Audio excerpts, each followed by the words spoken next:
Tonight, investigators in the Los Angeles area are still looking for a motive after they say a 72-year-old man shot and killed 10 people at a dance studio. Good evening and thanks for joining us. I'm Carrie Lane. Steve has the night off. And I'm Kirsten Holmes. That shooting happened after Lunar New Year celebrations in Monterey Park last night. Now today, the LA County Sheriff's Department confirmed that they found that suspect dead inside that van in Torrance after a standoff.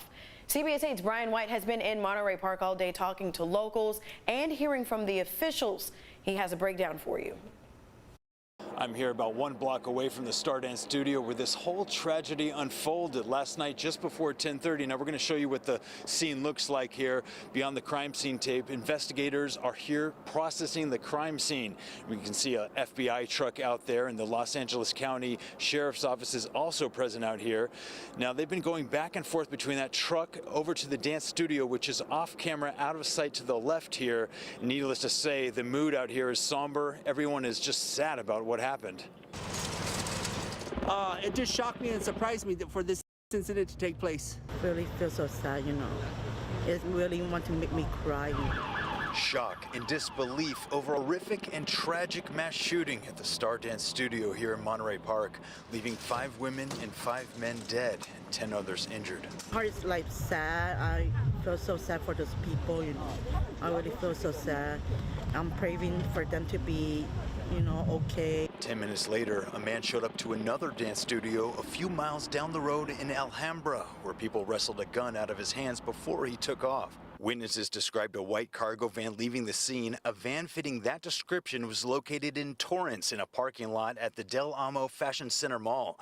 Just before 1 o'clock, SWAT vehicles surrounded the van before smashing the windows and discovering a deceased male body slumped over the steering wheel with an apparent gunshot wound.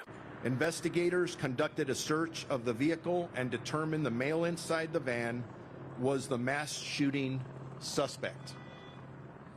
During the search, several pieces of evidence were found inside the van linking the suspect to both locations in Monterey Park and Alhambra. In addition, a handgun was discovered inside the van. The suspect was identified as Hu Can Tran, a 72-year-old Asian male. Now, the shooting occurred just 1 block away from where thousands of people were celebrating at the Lunar New Year festival. The news is like really sad, you know, like for the people over here, and then they need to celebrate, you know, the Chinese New Year festival. It's like really the sadness, you know. I feel horrible, you know. A lot of things happen. Crazy people, I don't know. We saw several people laying flowers near the scene in honor of those who lost their lives in the shooting. I'm Chinese American, and so I'm in Long Beach, and I woke up to some really horrible news today, and I just wanted to come down and pay my respects to these victims.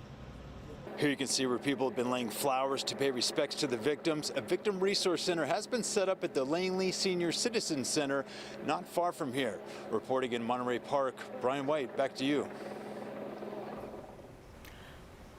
All right, so this mass shooting is shining a light on the issue of gun violence in the United States. Tonight, CBS 8's Jasmine Ramirez has been getting reaction from organizations who are wanting to see more done to prevent these future tragedies. She joins us live now in the newsroom with more. Good evening.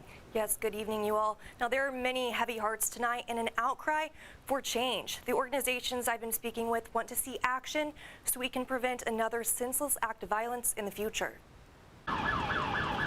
What was supposed to be a celebration of the Lunar New Year is now a scene of tragedy, leaving 10 people dead and another 10 wounded. I don't want to keep reacting to something that keeps reoccurring. Joanne Fields is the public relations director for the Asian Pacific Islander Initiative.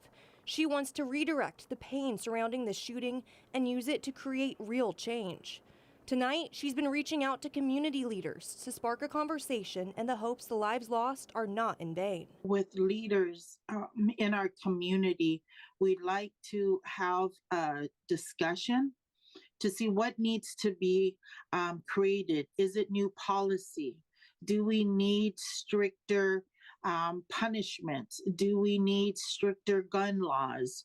or do we need access to mental health care? Mental health and access to firearms remain top of mind. What turns from being just an angry thought or something that you can just mull over and be bitter about for a while turns into a mass shooting. The LA Sheriff's Department says the gunman used a magazine-fed semi-automatic assault pistol. It's a type of weapon that the sheriff believes is illegal in California. The Violence Policy Center wants to see changes at the federal level to make it harder for people to get their hands on these types of weapons. The reality is that in America, anybody with a credit card and a grudge under federal law can build their own army. We are unmatched in the world in the level of firepower that we allow our citizens. And police say the motive to the Monterey Park shooting remains unclear. We will keep you updated as officials release more information. Jasmine Ramirez, thank you so much for that. Now, there's still a lot more to learn about the shooting suspect here. Attorney General Rob Bonta says there will likely be a review into how he obtained the firearm used in this shooting. He said he wants to know if there's anything in the suspect's background that could have been prevented him from being armed through California's red flag law. Bonta also said he wants to see more change in gun laws on a state and federal level. And our federal government can also do more to make sure there's a baseline and a floor of common sense gun protections across the nation.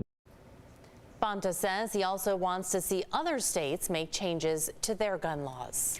Back here at home, there have been no threats that we know about, but police were on high alert as Lunar New Year festivities took place. San Diego County officials are joining in the celebrations. Take a look at your screen. This is the county administration building. This is tonight, too. It's orange for the holiday. President Biden today also ordered all U.S. flags to fly half-staff until Thursday. Well, this is what it looked like at Balboa Park earlier today for the Lunar New Year. Hundreds gathered at the House of China to enjoy authentic Asian food, music, and even art. Before kicking off the festivities, city leaders started with a moment of silence for the lives that were lost and reminded folks of what the celebration is truly all about. We're not going to let that, the Chinese New Year today, the lion dance and everything else, what we're doing is to drive away all the evil thoughts and evil in people's, in their mind. 2023 is the year of the rabbit, which symbolizes relaxation, quietness, and contemplation. And remember, you can also get the latest information on this developing story and others at CBS8.com and from CBS 8 on social media. All right, so we've had a lot of news to get to you tonight.